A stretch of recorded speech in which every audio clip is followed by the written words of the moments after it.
Masjid Ranting Cabang Unggul dan Berkemajuan.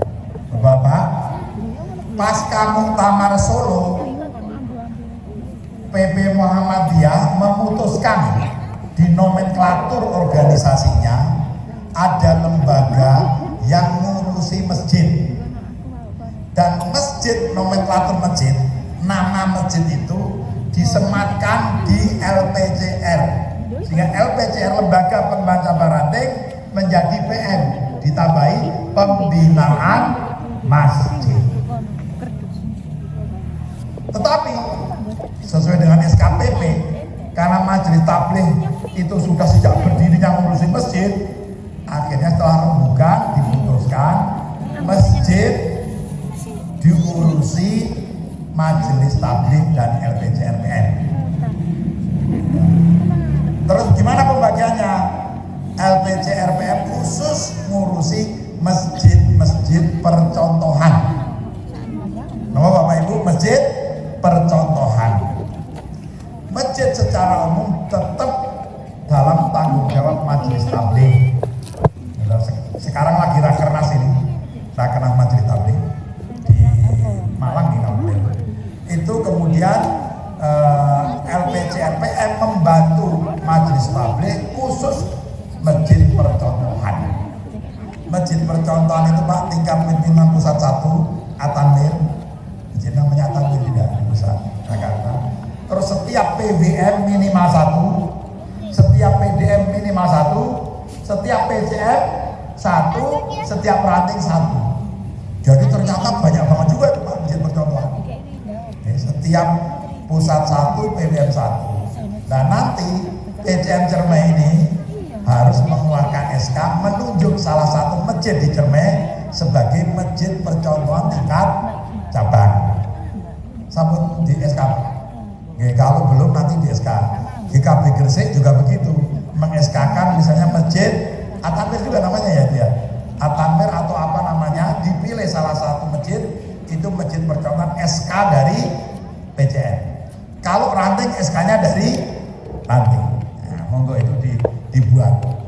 Nanti akan ada pelatihan khusus untuk mengelola masjid. Nah, dengan adanya nomenklatur itu Pak, para peserta muktamar menyadari masjid-masjid Muhammadiyah selama ini belum diurus secara maksimal. Buktinya apa Bapak? Masih banyak masjid-masjid Muhammadiyah yang jamaahnya sedikit. Masih ada masjid Muhammadiyah hanya dipakai untuk sholat 5 waktu dan pengajian saja. Oke. Buktinya lain apa? Kalau sudah saya sampaikan di masjid Sabilul Muttaqin, gitu, itu hasil survei dari LPCR dan PP Muhammadiyah, rata-rata masjid-masjid Muhammadiyah di Indonesia, juga masjid-masjid umum, itu jamaahnya kurang lebih 30 orang sholat 5 waktu. Niki Cermai ada berapa ranting Bapak? 16. Berarti kan minimal ada 16 masjid ya? Kurang lebih. Atau tidak semua ranting ya? Enggak, sekarang saya tanya Bapak, di Cermai ini masjid mana milik ranting atau cabang yang jamaahnya sholat 5 waktu di rata-rata jumlahnya di atas 200. Sholat 5 waktu, subuh, nggak ada. Nggak apa-apa Pak. Siapa yang masjidnya jamaahnya di atas 100? Belum ada. 75? Belum ada. 50? Tadi ada sambil Muttaqin tadi. 50 lebih. Gitu. Tapi itu terus begitu Pak. Kamu hanya tadi pagi aja ya. Rapopo. Oke, undangan khusus ya. Ternyata betul kan, rata-rata kan 30 orang. Waktu kita rakrwil di Mojokerto, itu ada peserta dari PJ mana saya lupa. Ustaz Jamal, protes saya. Loh, kenapa Pak? Enggak betul itu rata-rata jumlah jamaah 30. Kenapa Pak? Di tempat saya lebih sedikit Pak. Saya udah takut lebih banyak, ternyata lebih sedikit. Ternyata masih ada masjid Muhammadiyah yang jamaahnya di bawah 30. Jadi Bapak, dari kesalahan kesadaran itu para pengurus Muhammadiyah Indonesia pengen Masjid Muhammadiyah itu diurusi serius. Sekarang saya katakan, kalau ada sekolah Muhammadiyah muridnya mudun terus, bingung nggak kepala sekolah dan ketua PJN-nya pengurus PJN? Bingung banget. Pokoknya dia caranya muridnya naik lagi, tambah lagi, rapat kalau perlu utang, butuh utang bangun sekolah dan murid akeh. Betul? Kalau ada rumah sakit Muhammadiyah, pasien itu terus, mesti direkturnya pengurus Muhammadiyah ya, belum komen rapat gimana caranya agar pasiennya ini alkesnya baru rekrut spesialis, utang kalau perlu. Terus kalau ada masjid Muhammadiyah sepi, jamaah ikuti, do rapat, bukan do bingung, ibu-ibu demo, rapat, dia bukan juga makmur. Ada nggak begitu? Nggak ada. Artinya apa? Sekarang banyak orang Muhammadiyah lebih mementingkan amal usaha non masjid dan rodok mengabaikan masjid. Betul betul. Betul. Maka sejak pulau diamanai jadi ketua PJN, pulau kampanye di mana-mana. Mari kita kelola masjid seperti mengelola amal usaha yang lain. Seperti mengelola rumah sakit, seperti mengelola sekolah. Pengurusnya disiapkan. Kalau perlu di masjid ada BPH-nya, ada eksekutifnya ben ngurusi masjid. Contoh, Masjid Al-Falah Sragen sebagai masjid pusat akademi marbot Masjid Muhammadiyah. Itu apa? Takmir, gitu. Ketuanya Pak Kusnadi, tapi pengurus eksekutifnya yang marbot itu namanya, itu dipimpin oleh seorang direktur masjid. Direktur masjid dibagi manajer-manajer, karena itu masjid PDM Pak, kan besar. Direktur, ada manajer, ada pelaksananya. Jumlah eksekutifnya 27 orang. 27 orang itu semuanya digaji, termasuk imamnya digaji. Imamnya ada 6. Nah, imam pertamanya digaji 3 kali UMR. Pinter nih Pak. Ketok ya 10 juta setengah juta nih. Imam pertama. Tapi imam masjid itu tugasnya tidak hanya ngimami sholat. Tugas imam masjid mengasuh jamaah di samping memimpin sholat. Nah, berangkat sebelum subuh, pulang setelah isya. Setiap hari rapat 2 kali. Bar subuh rapat, bar isya rapat. Jadi masjid kalau mau maju rapat tiap dino pengloro Pak. Nah, itu saya mencontohkan Sragen saja itu. Jadi habis subuh jamaah pergi rapat singkat. Nanti apa yang kita siapkan, acaranya apa ini, tugasnya ini semuanya disiapkan. WC-nya siapa yang kontrol. Nanti yang menyiapkan masjid Sragen itu kan setiap hari 500 porsi untuk ngasih makan siapapun yang datang dan sebagainya. Itu digaji semuanya. Misalnya seperti itu. Ada yang protes, ngurus masjid kok digaji, nanti orang ikhlas. Loh, Bapak Ibu yang jadi guru digaji itu ikhlas nggak betul? Yang jadi direktur rumah sakit ikhlas nggak betul? Tapi kan masjid di Arab Saudi, di Malaysia semuanya digaji. Sehingga Indonesia itu rata-rata digaji karena apa? Mayoritas masjid di Indonesia tumbuh dari masyarakat. Kalau dari Malaysia yang bangunkan pemerintah. Tapi satu persatu Pak, tidak harus semua masjid.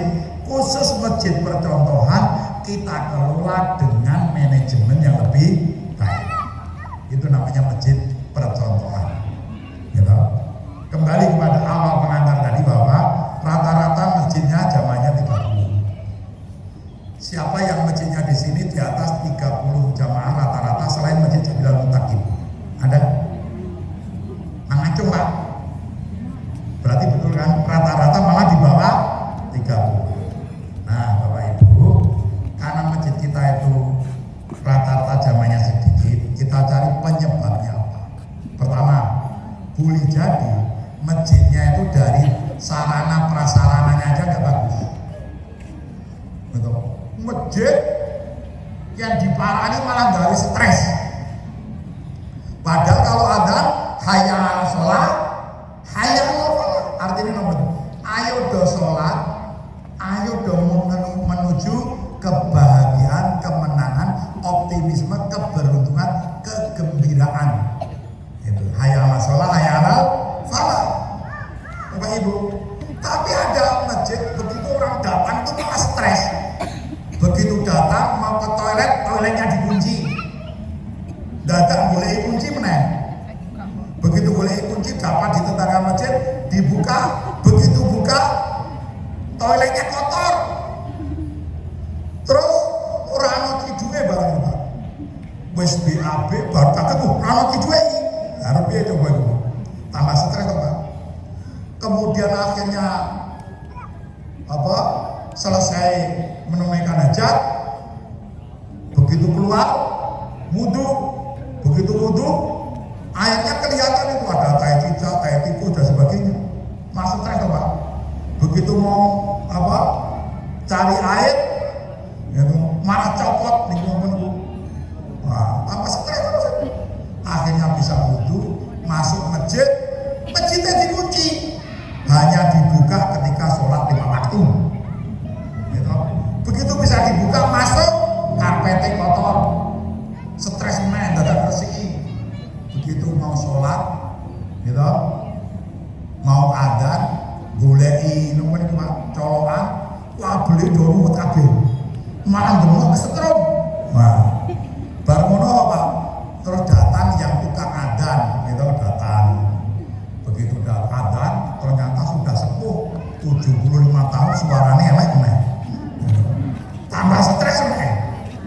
Begitu harus sholat, Allahu Akbar, tadi habis wudhu tadi kalau sholat, begitu Allah itu baru Pak mambu. Ternyata apa? Memang dia belum beradas dengan benar mencuci dan benar. Kenapa? Di masjid tidak ada sabun pencuci tangan, tidak ada pewangi dan sebagainya. Akhirnya pas sholat mambu. Lu banyak terjadi yang gini loh Pak. Masjid-masjid banyak yang tidak ada sabun, hand soap itu Pak, pencuci tangan dan sebagainya. Akhirnya ke masjid, mulai ke masjid malah stres muni-muni. Nah masjid Muhammadiyah jangan sampai jadi sumber stres terhadap jamaahnya.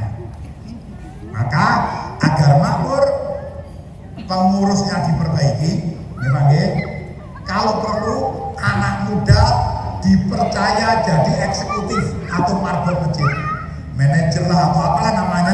Kalau di kampung ya eksekutifnya masjid itu, gitu. Itu terus anak-anak muda disuruh ngurusi, yang senior-senior jadi pembina.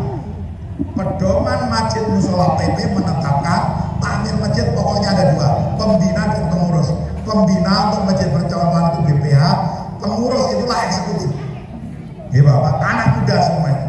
Karena terbukti hanya masjid yang menyertakan dan eksekutifnya anak muda, masjid itu jadi makmur.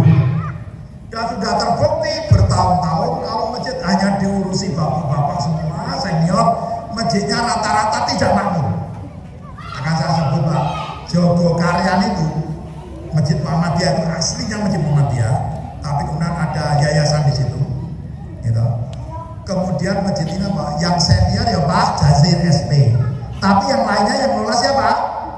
Anak muda Pak. Terus masjid di Jogja itu selain Jogo Karyan ada masjid ini Pak, Real Masjid. Ada Real Masjid, dulu namanya MU, Masjid Muslim United. Karena MU bal-balan kalah terus, ya, sepak bola kalah, masjidnya diganti jenenge Real Masjid. Gitu. Nanti Real Madrid kalah terus ganti menang itu Pak. Kenapa? Ini yang lola anak muda. Nama masjid itu tak terlalu penting Pak. Karena tidak ada hadis yang menceritakan, mengisahkan, memerintahkan masjid tidak boleh berubah sampai kiamat. Anak-anak muda kreatif aja Pak, ganti nama. Real Masjid ini Pak, masjid tadinya ruko diubah jadi masjid. Marbotnya yang mengelola masjid 90 orang, 100% anak muda. Yang senior-senior jadi pembina. Maka masjid ini Pak, masjid itu 1 bulan infaknya di atas 1 miliar.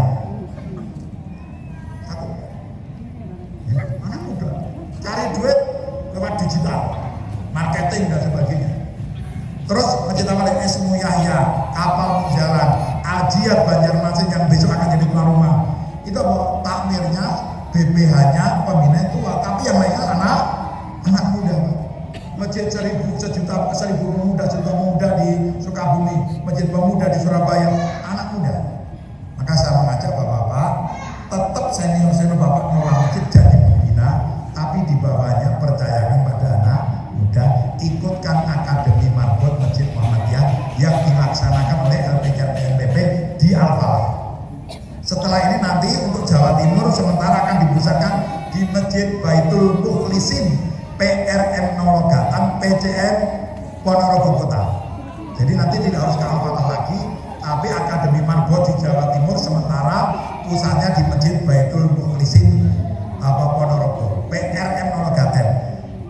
Masjid Baitul Mukhlisin ini Bapak juara 3 nasional. Juara 3 nasional Pak. Gitu. Masjid ini juara 3 nasional, sudah buka 24 jam, ada yang jaga. Gitu, yang jaga masjid dinamakan abdi dalem. Itu giliran 24 jam shift-shiftan. Jadi masjid itu selalu ada yang tinggal itu melek itu. Abdi dalam istilahnya mereka. Ya, ada ruang penginapan di masjid, gitu. Di lantai 2-nya juga ada khusus penginapan 2 kamar untuk para ustadz dan undangan. Buka 24 jam. Masjid ini punya BUMN, Badan Usaha Milik Masjid. Ada air minum isi ulang, laundry. Terus saya kemarin meresmikan Surya Map milik Masjid Ranting. Terus kalau yang meresmikan Restomu, rumah makan Restomu milik Ranting, rumah makan Muhammadiyah paling besar se-Indonesia milik Ranting Muhammadiyah Nologaten, badan usaha milik masjid. Bapak-bapak kan dekat dari sini ke Ponorogo, ya silakan makan di Restomu. Itu sekali makan bisa 500 orang. Rumah makan milik Ranting Muhammadiyah itu, dan rumah makannya itu serba pedes-pedes itu lah. Jawa Timuran, ya, luar biasa. Ini Ranting punya amal usaha seperti itu, masjidnya hidup, rata-rata sholat jamaahnya 200 orang setiap hari. Saya tadi senang Pak siapa tadi, Pak Mugiman cerita, oh ada anak-anak tadi subuh ada 5 anak di masjid Sabilal Mutakin. Saya senang itu, wah ini beda dengan masjid yang lain. Kalau saya keliling Indonesia, rata-rata 99,9% yang sholat subuh berjamaah di masjid-masjid di Indonesia, baik Muhammadiyah, masjid umum, masjid ormas dan sebagainya, itu rata-rata yang sholat suami istri itu tidak punya anak. Yang ke masjid itu Pak, baru nanti kembali ke rumah dia sadar, oh aku punya anak. Pun paham maksudnya? Pun paham?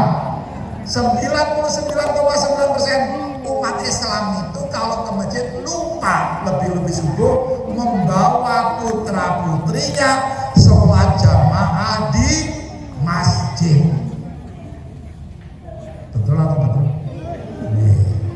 Maka mulai besok Bapak, kakek nenek yang punya cucu, ayah ibu yang masih ada putra putri rumah, ayo mulai besok pagi subuh kita bangunkan anak-anak kita ajak sholat berjamaah, sholat subuh di masjid.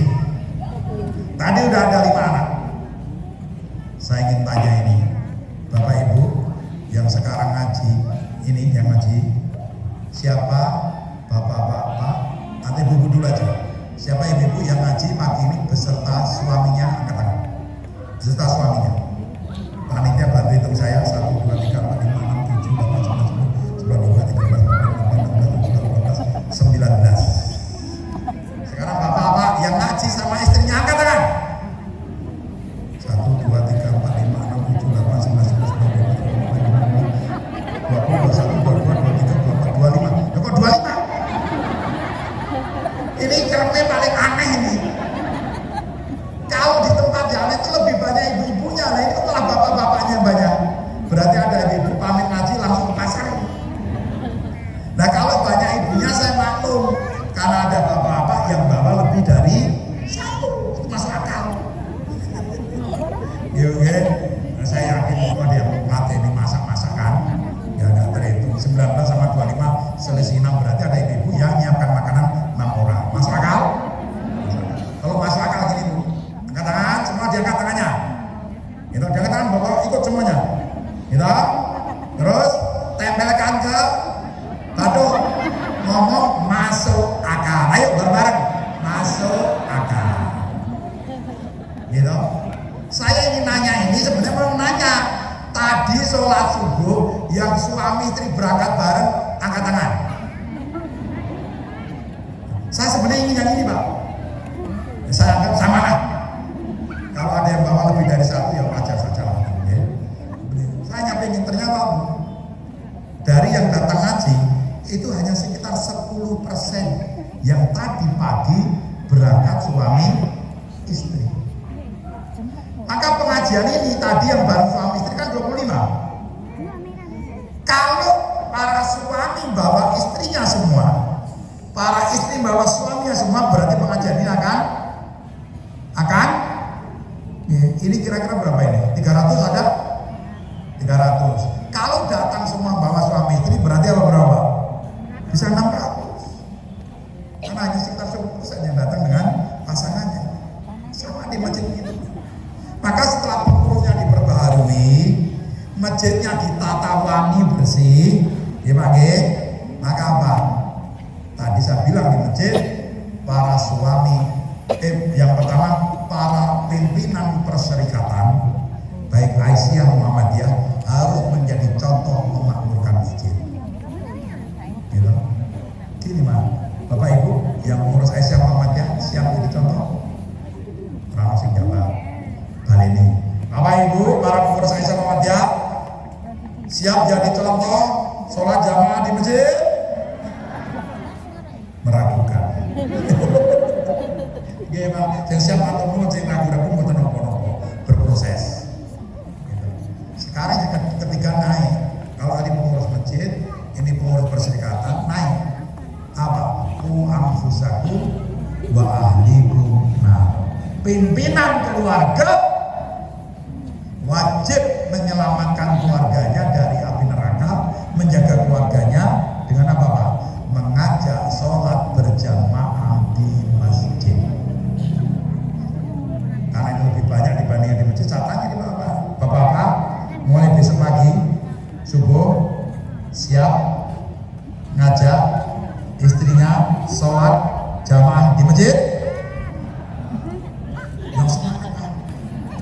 Bapak-bapak, satu ini saya mantan abri mantan kursi. Bapak, siap ngajak istrinya ke masjid? Mantap. Laki-laki mana? Siap. Bapak siap ke masjid? Siap. Sekarang ibu-ibu, bapak-bapak sok lembur, sok capek, gitu. Kadang-kadang ngantuk pas subuh. Ibu-ibu siap bangunkan suami-suami dan berangkat ke masjid? Ulangi. Ibu-ibu siap ngajak suaminya ke masjid? Mantap. Ibu-ibu kalau udah siap, urusan beres semua. Karena ibu-ibu dinyatakan di media sosial makhluk atau ras terkuat di muka bumi. Nah, rating kanan? Nah, apalah apa? Nggak ada yang ditakuti ibu-ibu Pak. Contohnya Pak, kalau pas kepepet orang ribut harus utang. Sopo sing maju? Ibu-ibu, bapak-bapak mau ngantreke sampai pojok desa, kowe ya sing maju tak tunggu kene. Nah, itu betul-betul ibu itu ras terkuat di kamu. Bukti kedua ras terkuat apa?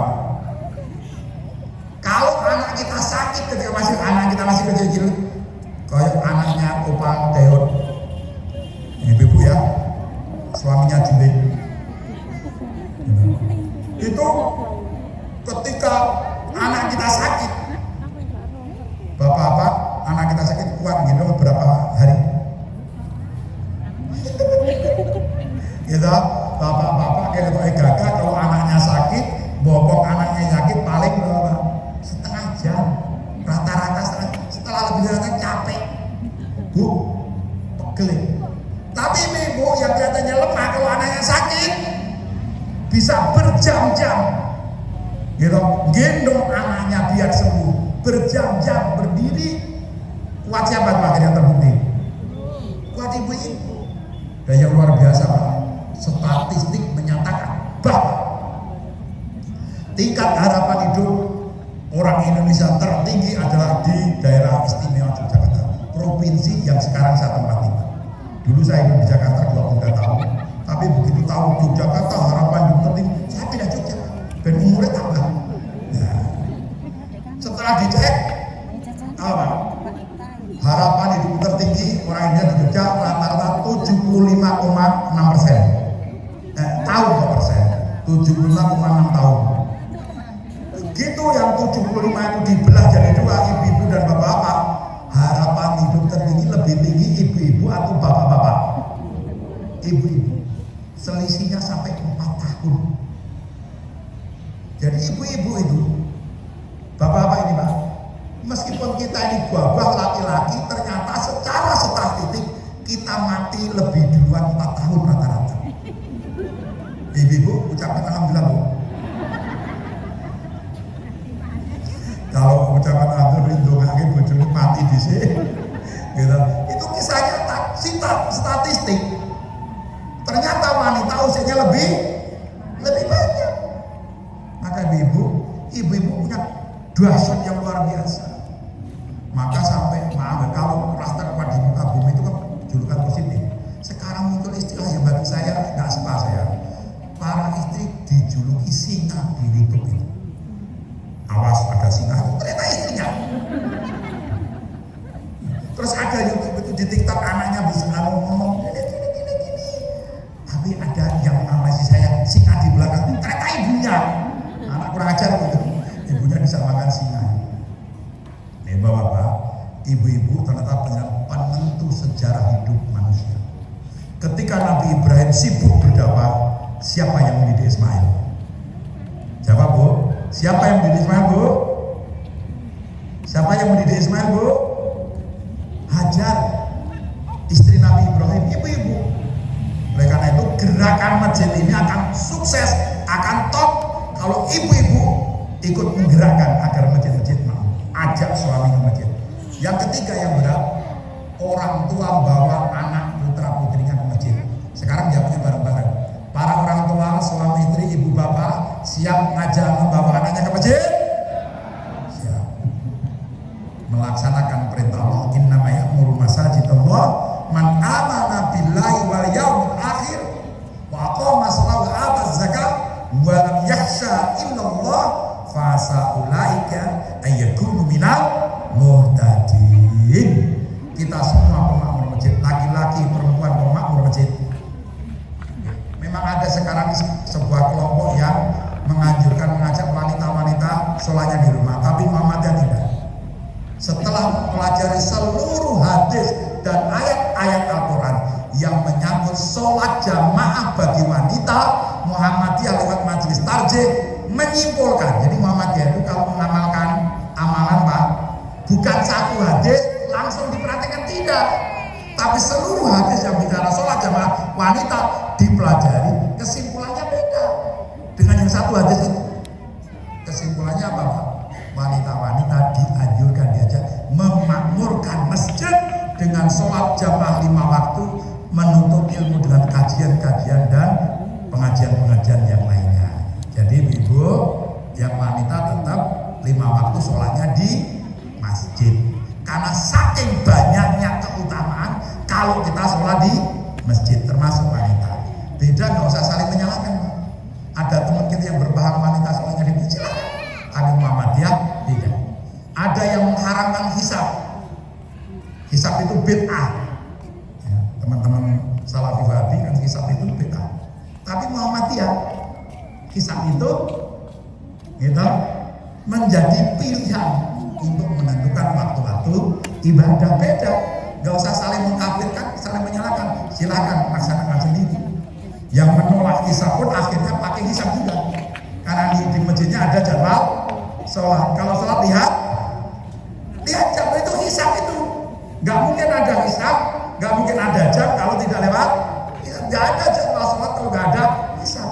Yang menolak hisab pun akhirnya memakai juga. Nggak ada masalah. Dan Muhammadiyah seperti itu sekedar contoh. Beda, tidak harus saling menjelekkan, apalagi mengkafir-kafirkan. Seperti Ustaz tadi berpendapat musik itu hukumnya mubah, bisa haram, bisa ini, bisa bisa ini dikafir-kafirkan. Gak usah begitu di Muhammadiyah, gak usah begitu, gak usah dibalas kafir juga kamu ya. Berpendapat tidak. Nah kita kembali bahwa tadi orang tua siap bawa anaknya ke masjid. Yang terakhir untuk urusan masjid belum cabang ranting, nanti bagian penutupnya tentang ranting dan cabang. Kalau kok tetap angel sholat jamaah di masjid, istrinya itu angel, angel tenang. Maka praktekkan nasihat Imam Al-Ghazali dalam kitabnya Ihya. Saya membaca sebuah resume tulisan dari kitab Ihya Ulumuddin itu apa? Apabila kita merasa masih susah untuk beribadah, susah beramal soleh, masih belum kuat untuk melakukan itu, maka nasihat beliau apa? Paksa dirimu untuk melakukan kebaikan. Insya Allah lama-lama jadi orang baik. Kalau dalam ayat Al-Qurannya ada surah Jihad, infiru khifafan wa thiqala wajahidu bi amwalikum wa anfusikum fi sabilillah dzalikum khairul lakum in kuntum ta'lamun. Pergilah kamu, berangkatlah kamu, lakukanlah kamu, baik dengan ringan hati maupun dengan berat hati. Berangkat. Wajah itu bi amwalikum wa anfusikum. Jihad itu tidak ada perang, jihad itu berbagai amal kebaikan dilakukan maksimal, sungguh-sungguh untuk mencapai hasil yang terbaik untuk kejayaan Islam itu jihad juga. Muhammadiyah memahami begitu. Maka berangkat, pergi ke rumah sakit, pergi ke pengajian, pergi rapat dan sebagainya. Gitu. Baik kamu dengan hati maupun di sana bersungguh totalitas harta dan jiwa, kita akan kaget hasilnya luar biasa. Gimana? Maka kalau udah begitu kok angel. Tadi udah saya sampaikan di masjid. Resep terakhir apa Pak? Kalau nanti saya teriak ikhlas ikhlas, budal. Jawab gak Bapak Ibu? Kalau nanti saya teriak ikhlas, langsung angkat tangan, budal. Nah, siap? Bapak Ibu, saya mengajak agar masjid-masjid Muhammadiyah makmur, juga masjid-masjid umum makmur. Maka kalau sudah dipanggil Allah selalu memakmurkan muadzin, maka tua, muda, kakek, nenek, laki-laki, perempuan, besar, kecil, maka ikhlas,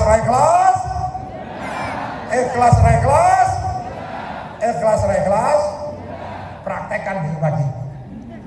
Kalau suami itu turun itu ibu langsung pakai sound system, apa beres itu Pak? Duneke langsung teriak ikhlas. Bojone anaknya langsung budal. Memang ibadah itu harus ikhlas. Tapi kalau belum ikhlas, terus jangan nggak berangkat. Pade ora poso. Kata Ustaz, puasa itu harus ikhlas. Kalau nggak ikhlas, puasa itu sia-sia. Maka harus keimanan waktu sampean. Nah karena saya belum ikhlas, ya nggak usah puasa Pak, daripada sia-sia. Katanya bener loh. Lu kok nggak berangkat sholat Pade? Lu sholat kan harus ikhlas. Mukhlisina lahuddin, harus ikhlas. Nah saya kan belum ikhlas. Daripada sholat sia-sia, lebih baik rasa sholat. Keliru. Namanya ibadah wajib. Ikhlas, udah. Ikhlas ya udah, belum ikhlas ya udah. Yang ikhlas insya Allah terjaga keikhlasannya. Yang belum ikhlas di jalan, di tempat wudhu, masuk masjid, imam Allahu Akbar, apalagi kita imam baca ghairil maghdubi alaihim waladdallin. Jawab amin. Qul huwallahu ahad. Insyaallah ikhlas.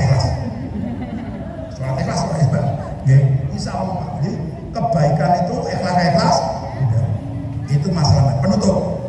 Masalah cabang ranting. Ruhnya cabang ranting ada 4. Pertama, pengajian. Alhamdulillah Cermek punya pengajian bulanan. Ranting-ranting minimal harus punya pengajian sepekan sekali. Kalau bisa seperti ranting pagi, setiap hari di 3 masjidnya ada pengajian semua. Maghrib sampai Isya, hari bermuhammadiyahnya ahad pagi di ranting pagi sepanjang. Dia punya moto ranting serasa pesantren. Karena tiap malam mau ngaji apa saja di 3 masjid itu disiapkan. Itu masjid di ranting pagi, masjid Diponegoro dan 2 masjid lainnya di ranting itu.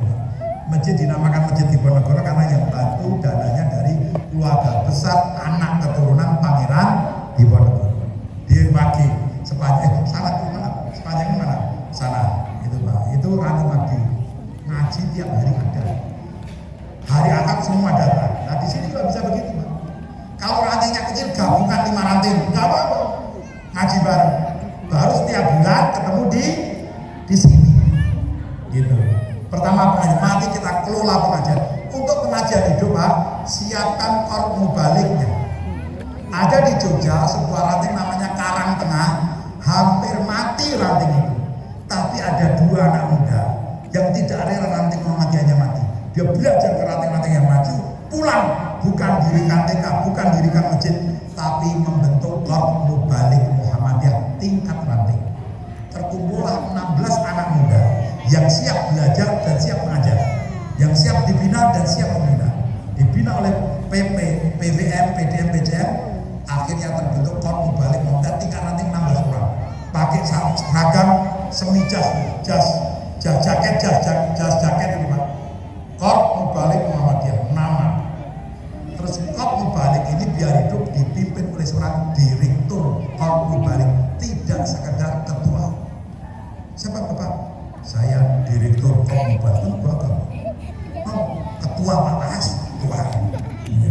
Dan direktur ini berkewajiban memikirkan penghidupan dan kesejahteraan para mubalik. Yang pegawai negeri rata-rata menyerahkan insentifnya itu untuk temannya yang bukan pegawai negeri. Jadi pegawai negeri bantu temannya, jatahnya tidak diambil, dikasihkan untuk mubalik yang memang hidupnya fokus untuk membina umat.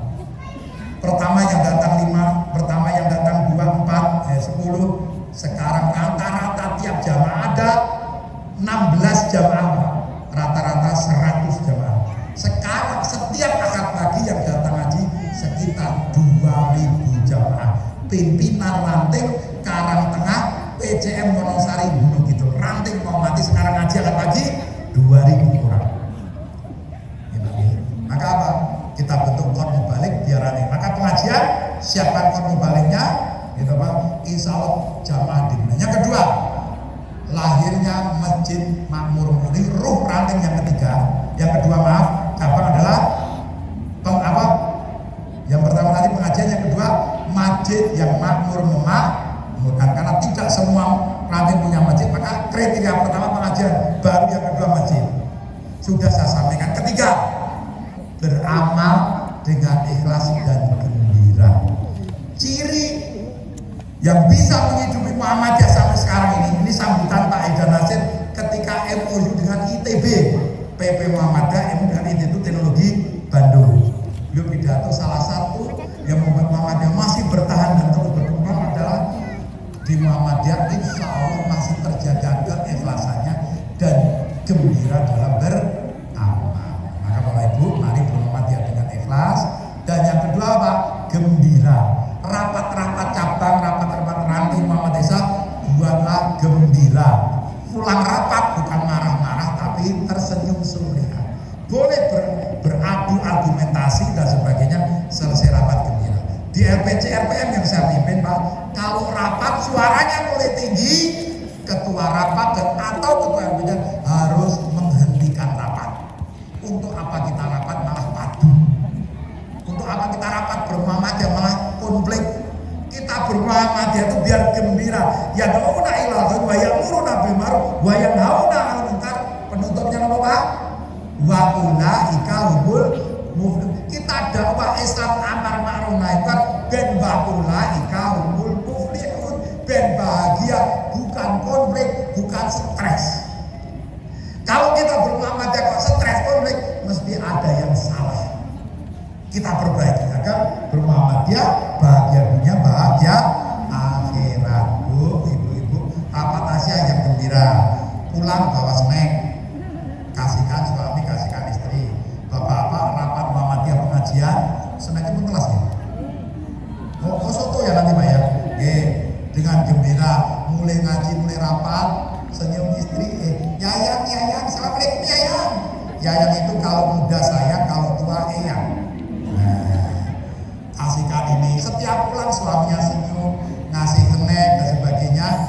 Istri akan bilang, anak-anakku, putra-putriku, nanti kalau kamu besar jadi orang Muhammadiyah seperti bapakmu. Kenapa, Mak?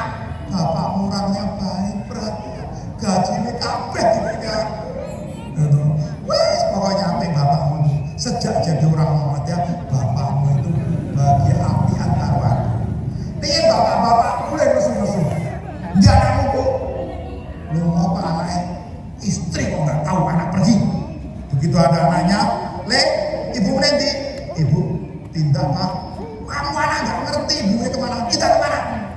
Setiap rapat mulai mesum-mesum.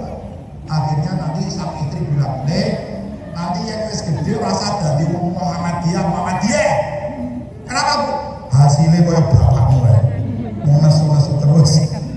Oke, mari bermuhammadiyah dengan gembira. Terakhir, kalau mau cabang ranting maju minimal rapat sepekan sekali.